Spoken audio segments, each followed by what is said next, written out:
أيوة هذا مكانهم، وآخر مرة جابوني لهنا. هذا مكان مهجور كأنه لا مقر ولا شيء. هيا وينكم؟ من بتكلمي؟ وقف مكانك. أمل صلي على رسول الله، أنا قلت إن أنت عاد وقفي جنبي وتساعديني. أيوة أنا بوقف معاك، بس المليون مش قليل. هيا وينكم؟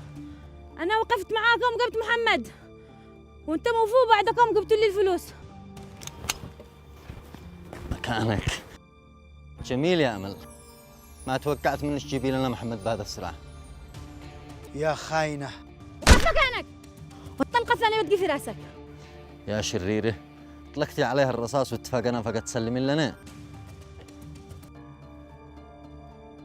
عملي معاكم لهنا وانتهى. أمل افهمي. مش وقت العتاب.